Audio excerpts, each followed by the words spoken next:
आज के एपिसोड की शुरुआत होती है एक चौंकाने वाले खुलासे से, जब ऋषि पराशर को भरोसा दिलाता है कि वह भले ही एक पुलिस अफसर है, लेकिन उसका इरादा उसे पकड़ने का नहीं बल्कि उसकी मदद करने का है। यह सुनकर झनक पूरी तरह से हिल जाती है और सोचने लगती है कि यह पुलिस वाला कैसे हो सकता है। तभी दूसरी ओर गांव में इंस्पेक्टर रॉय पहुंचता है और गांव वालों से पराशर के घर का पता पूछता है।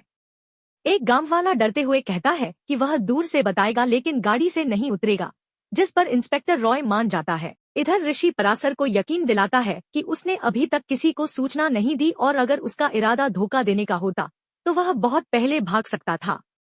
उसी वक्त मंगल दौड़ता हुआ आता है और पराशर को बताता है कि पुलिस उसकी तलाश में है और अब यहाँ से भागना जरूरी हो गया है। यह सुनते ही झनक घबरा जाती है और पराशर से कहती है कि अब देर नहीं करनी चाहिए। पराशर परेशान होकर सवाल करता है कि पुलिस को खबर आखिर दी किसने। झनक मंगल से पूछती है कि उसे क्या लगता है किसने पुलिस को खबर दी होगी, तो मंगल कहता है कि उसे ऋषि पर शक नहीं होता, लेकिन झनक कहती है कि वही होगा जिसने ये सब किया। तभी पराशर गुस्से में ऋषि पर बंदूक तान देता है और कहता है कि वह ज्यादा चालाक बनने की कोशिश न करे। ऋषि शांत लेकिन दृढ़ स्वर में कहता है कि अगर उसे कुछ करना होता तो बहुत पहले कर चुका होता। तभी अचानक पुलिस की गाड़ियां पराशर के घर के बाहर आकर खड़ी हो जाती है। मंगल घबराकर कहता है कि अब क्या होगा। ऋषि उन्हें तुरंत छुप जाने को कहता है और खुद दरवाजा खोलता है। इंस्पेक्टर रॉय ऋषि को देखकर हैरान रह जाता है और पूछता है कि वह यहाँ क्या कर रहा है। ऋषि कहता है कि उसे भी यही सवाल है कि पुलिस इतने लोग लेकर क्यों आई। इंस्पेक्टर बताता है कि उन्हें पराशर के यहाँ होने की टिप मिली है, जिस पर ऋषि कहता है कि वह टिप गलत है और अगर पराशर यहाँ होता तो वह खुद जानकारी देता। पुलिस को संतोष नहीं होता लेकिन फिर भी वे लौट जाते हैं। ऋषि तुरंत पराशर के पास जाकर कहता है कि अब यहाँ से निकलना जरूरी है और मंगल को कहता है कि बाइक का इंतजाम करे ताकि वह पराशर को सुरक्षित अपने बनाए हुए हेडक्वार्टर ले जाए।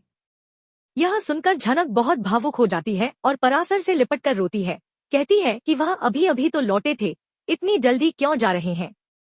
पराशर झनक को समझाता है कि उसे कुछ जरूरी काम से जाना पड़ रहा है, लेकिन वह लौटेगा जरूर। एपिसोड का अंत झनक की आंखों में आंसुओं और पराशर की विदाई के साथ होता है, जहां ऋषि उसे एक सुरक्षित स्थान की ओर ले जाता है। ऋषि और पराशर कच्ची सड़क से गुजरते हुए आगे बढ़ते हैं। तभी अचानक ऋषि गिर जाता है और उसके पैर में मोच आ जाती है। पराशर उसे उठाकर सहारा देता है और कहता है कि उसके आदमी गाड़ी लेकर आ जाएंगे। ऋषि पराशर का शुक्रिया अदा करता है, जिस पर पराशर उसे सच जानने की बात करता है। दूसरी ओर झनक घर में सहमी हुई रो रही होती है और अपनी मां नूतन से कहती है कि वह पराशर बाबूजी से मिलने जाना चाहती है क्योंकि उसे डर है कि कहीं वह फिर कभी लौटे ही न। नूतन उसे समझाती है कि पराशर जहां भी होंगे सुरक्षित रहेंगे। वहीं ऋषि की मां अपने परिवार में अर्शी और अनिरुद्ध के स्वभाव की तुलना करती है और अनिरुद्ध की सादगी की सराहना करती है। परिवार में शादी की तैयारियों को लेकर चर्चा चल रही होती है, जहां हर कोई अपनी भूमिका निभाने की बात करता है। पुतुल अपनी पढ़ाई के लिए पैसे मांगती है, लेकिन शादी के खर्चों के चलते उसे थोड़ा इंतजार करने को कहा जाता है। उधर ऋषि पराशर से उसके अतीत के बारे में पूछता है, जिस पर पराशर बताता है कि एक समय एक शहरी व्यक्ति गांव में फैक्ट्री बनवाना चाहता था, लेकिन गांव वालों ने विरोध किया था। उसी घटना से उसकी जिंदगी की दिशा बदल गई और अब वह उस रास्ते पर चल पड़ा है जिससे वह लौट नहीं सकता। यह कहानी परिवार, संबंधों और आत्मसम्मान के टकराव की एक सजीव झलक पेश करती है। पुतुल एक महत्वाकांक्षी लड़की है जो अपने सपनों से कोई समझौता नहीं करना चाहती। जब उसकी मां उसे सच्चाई का आईना दिखाते हुए कहती है कि वह महंगे कोर्स की जिद छोड़ दे, तो पुतुल अपना गुस्सा जाहिर करती है। वह कहती है कि उसने जो तय किया है वही करेगी और किसी का एहसान नहीं लेगी। वहीं उसके पिता और छोटे काका उसे समझाने की कोशिश करते हैं कि वो कोई छोटा कोर्स कर ले और बाद में बड़े कोर्स की तैयारी करे, लेकिन पुतुल किसी की नहीं सुनती। वह ताना मारते हुए कहती है कि शादी के गहने अदिति को न दिए जाएं, जिससे घर का तनाव और बढ़ जाता है। ऋषि की मां जब उसे भावुक होकर पैसे देने की बात करती है तो पुतुल ठुकरा देती है और वहां से चली जाती है। इसी बीच पराशर की भावनाएं सामने आती हैं।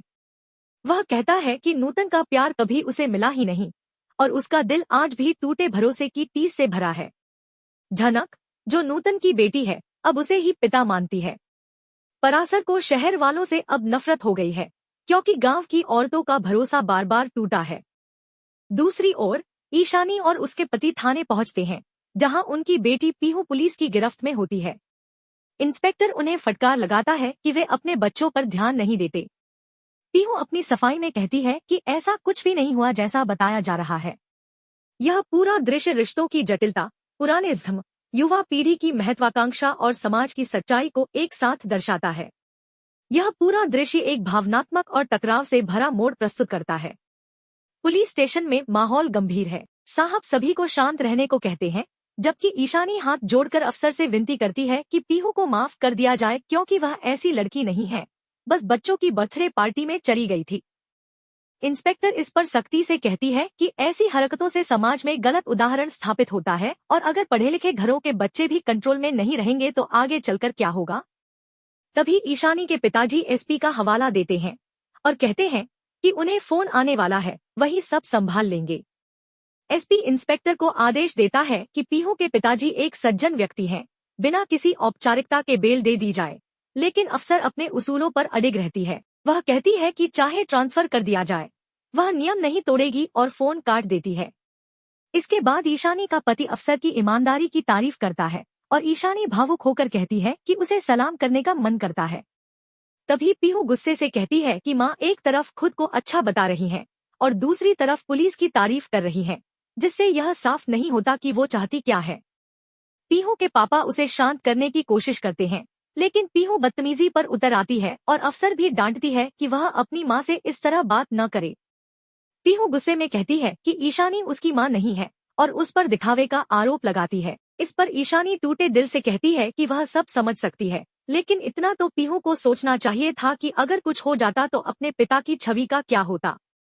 वह स्वीकार करती है कि पीहू उसे माँ नहीं मानती, लेकिन उसके दिल में पीहू के लिए हमेशा जगह रहेगी।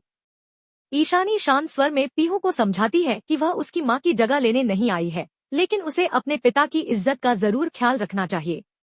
बार बार उनका पुलिस स्टेशन आना उनकी प्रतिष्ठा को ठेस पहुंचा सकता है। तभी इंस्पेक्टर पूछते हैं, क्या आप इसकी माँ हैं? इस पर पीहू झल्लाकर जवाब देती है कि नहीं, वो उसकी माँ नहीं है, बस एक केयरटेकर है, जिन्हें उसके पापा उसकी माँ की जगह लाने की कोशिश कर रहे हैं। यह सुनकर एक महिला अफसर ईशानी की तारीफ करते हुए कहती है कि वह कितनी सहनशील है, जो इतनी बदतमीजी के बावजूद इस बच्ची का बचाव कर रही है और उसके खिलाफ किसी भी कानूनी कार्रवाई से मना कर रही है। उनका मानना है कि पीहू को शुक्रगुजार होना चाहिए, वरना जो व्यवहार उसने दिखाया है उसके लिए तो उसे जेल भेजा जा सकता था। ईशानी निवेदन करती है कि पीहू अभी बच्ची है, जो अपनी माँ से बेहद प्यार करती थी। माँ के अचानक चले जाने से उसके दिल पर गहरा आघात पहुंचा है और अब वह किसी से अपनी भावनाएं साझा नहीं करती।